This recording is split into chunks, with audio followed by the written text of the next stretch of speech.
कैसे हैं बच्चों आप लोग। चैप्टर नंबर 2 हमने पढ़ा दिया था आप लोगों को माइक्रो ऑर्गेनिजम्स के बारे में। अब आज हम लोग स्टार्ट करने जा रहे हैं चैप्टर नंबर 3 जिसका नाम है synthetic fibres and plastics. Fibres and plastics के बारे में इस चैप्टर में हम लोग जानेंगे बच्चों। तो चलिए अब हम लोग स्टार्ट करते हैं चैप्टर को। क्या कहा जा रहा है कि you have already studied about fibres in your previous classes. कुछ फाइबर्स के बारे में आप लोगों ने पढ़े होंगे अपने पिछले क्लासेस में। A fibre is a basic unit of a fabric. Fibre और फैब्रिक क्या होते हैं बच्चों, ये समझिए पहले। फैब्रिक मतलब कपड़े और फाइबर मतलब तंतु। मतलब कि कपड़े कैसे बनते हैं बच्चों, धागे से बनते हैं।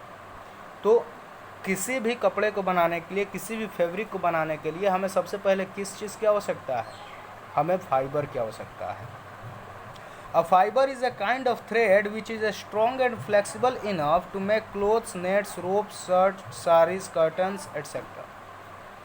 मतलब बच्चों कि एक फाइबर क्या होता है कि एक थ्रेड जैसा स्ट्रक्चर होता है जो कि स्ट्रॉन्ग होता है, फ्लेक्सिबल होता है और जिससे कि बहुत सारी चीज़ें जैसे कि clothes, nets, ropes, shirt, saris, curtains etcetera ये सब चीज़ें बनाई जा सकती हैं। Fibres can be obtained from natural और आर्टिफिशियल सोर्सेस। ये नेचुरल सोर्सेज से भी ऑब्टेन किए जा सकते हैं और आर्टिफिशियल सोर्सेज से भी ऑब्टेन किए जा सकते हैं। पिछली क्लास में आप लोगों ने पढ़ा था कि एनिमल से कौन कौन से फाइबर ऑब्टेन होते हैं बच्चों, सिल्क एंड वूल। उसके बाद से क्लास 6 में आप लोगों ने पढ़ा था कि प्लांट से कौन ऑब्टेन किए जाते हैं, जूट है, हेम्प है। तो ये सारी चीज़ें जो हैं या कॉटन है, तो ये सारी चीज़ें जो हैं बच्चों ये सब ऑब्टेन किए जाते हैं प्लांट से। तो ये सब आप लोगों ने जो नेचुरल फाइबर्स होते हैं उनके बारे में आप लोगों ने पढ़ा था। अब हम लोग बात करते हैं natural fibres are those fibres obtained from plants as well as animal sources. ऐसे फाइबर्स जो कि प्लांट और एनिमल सोर्सेज से ऑब्टेन होते हैं उनको हम लोग नेचुरल फाइबर्स कहते हैं। Some fibres obtained from plant sources are cotton and jute. कुछ फाइबर्स होते हैं बच्चों जैसे कॉटन और जूट के बारे में आप जानते हैं, वो प्लांट से ऑब्टेन किए जाते हैं। Fibres obtained from animal sources are wool and silk. मैंने बताया अभी कि वूल एंड सिल्क जो है बच्चों वो एनिमल से ऑब्टेन किए जाने वाले नेचुरल फाइबर्स हैं। Generally wool is obtained from sheep and silk from silk worm. Wool को बच्चों शीप से हम लोग ऑब्टेन करते हैं और सिल्क को सिल्क वॉर्म से।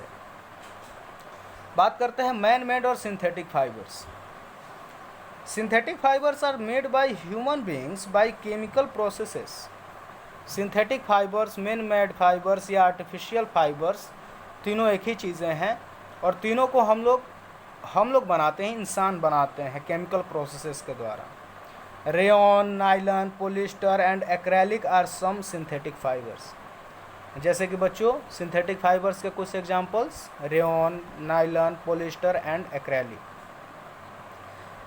अब बच्चों बात करते हैं कि what are fibres made of. फाइबर्स किस चीज़ से बनते हैं, कैसे बनते हैं, ज़रा इसको ध्यान से देखिए।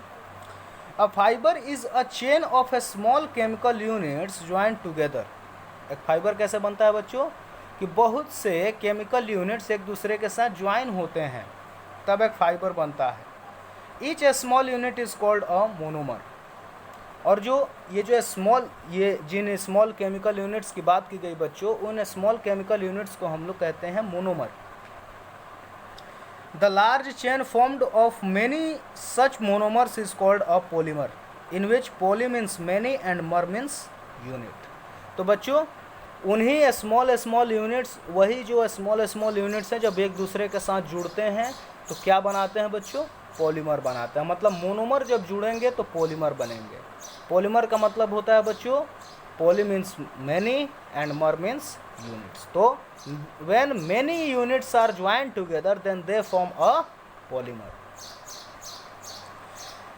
The process of combining a small monomers to form a large polymer is called polymerisation.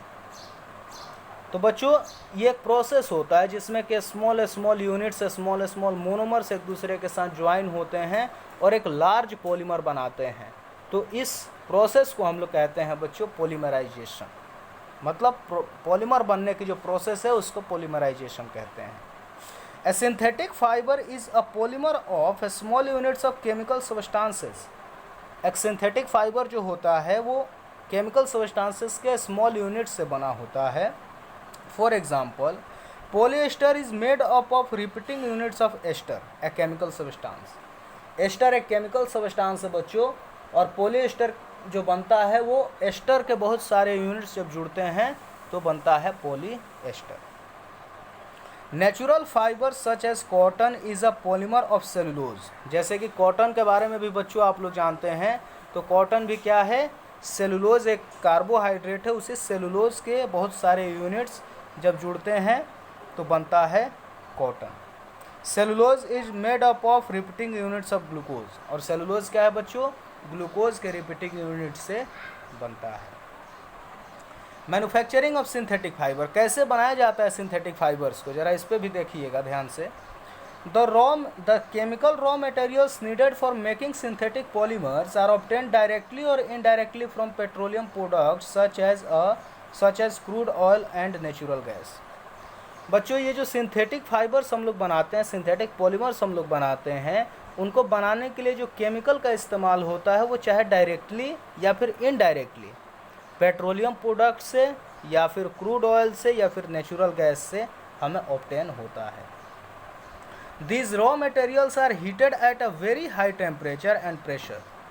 ये जो रॉ मटेरियल्स होते हैं बच्चों, ये जो पेट्रोलियम प्रोडक्ट्स होते हैं, इनको बहुत ही ज़्यादा टेम्परेचर पे और बहुत ही ज़्यादा प्रेशर पे इनको हीट किया जाता है।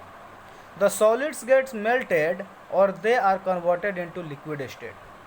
तो ये बच्चों जो सॉलिड स्टेट में होते हैं ये मेल्ट हो जाते हैं, पिघल जाते हैं और ये लिक्विड स्टेट में कन्वर्ट हो जाते हैं। These liquid materials are then passed through the holes of a perforated plate called spinneret. Long fibres thus obtained are spun into air. अब बच्चों क्या होता है कि जो मेल्टेड केमिकल्स होते हैं, ये जो सॉलिड मेल्ट हो गया है लिक्विड में, उस लिक्विड मटेरियल को हम लोग होल से पास करते हैं और एक ऐसे सांचे वाले प्लेट में जब वो चला जाता है तो जिसको कहते हैं हम लोग स्पिनरेट। उसको जब वो सांचे में चला जाता है बच्चों तो लॉन्ग फाइबर्स हमें मिल जाते हैं, जो कि जिनको कि घुमा घुमा के धागे के रूप में बना दिया जाता है। तो बच्चों यहाँ पे देखिए ज़रा डायग्राम में कि पेट्रोलियम प्रोडक्ट्स को यहाँ पे डाला गया, यहाँ पे हीट किया गया हाई प्रेशर के अंडर में, उसके बाद से यहाँ पे उसको मोड़ा जा रहा है, स्पिनरेट किया जा रहा है, और यहाँ पे देखिए आप लोगों को फाइबर ऑब्टेन होते जा रहे हैं। तो इसी तरह से सिंथेटिक फाइबर्स को बनाया जाता है। अब बच्चों बहुत तरह के सिंथेटिक फाइबर्स होते हैं, तो सबसे पहले हम लोग चलते हैं रेयॉन के बारे में। रेयॉन क्या है? The word rayon is derived from French word meaning rays of light. Rayon का मतलब होता है बच्चों, ये एक फ्रेंच वर्ड है जिसका मतलब होता है ray of light. Since it resembles silk from texture and look, it is also known as the artificial silk. क्योंकि बच्चों इसका जो टेक्सचर होता है, इसका जो टेक्सचर होता है, चाहे इसका जो लुक होता है, अपीयरेंस होता है, वो सिल्क जैसा होता है, इसीलिए रेयॉन को हम लोग आर्टिफिशियल सिल्क भी कहते हैं। It is less expensive than silk and comfortable to wear. बच्चों ये सिल्क से कम पैसे वाला होता है, कम एक्सपेंसिव होता है और पहनने में भी सुविधाजनक होता है। Rayon is prepared from cellulose. Rayon कैसे बनता है बच्चों? सेलुलोज से बनता है। It is made by chemical treatment of wood pulp. लकड़ी को पहले काटा जाता है, उसका पल्प निकाल के और उसकी केमिकल ट्रीटमेंट की जाती है, तब बनता है रेयॉन।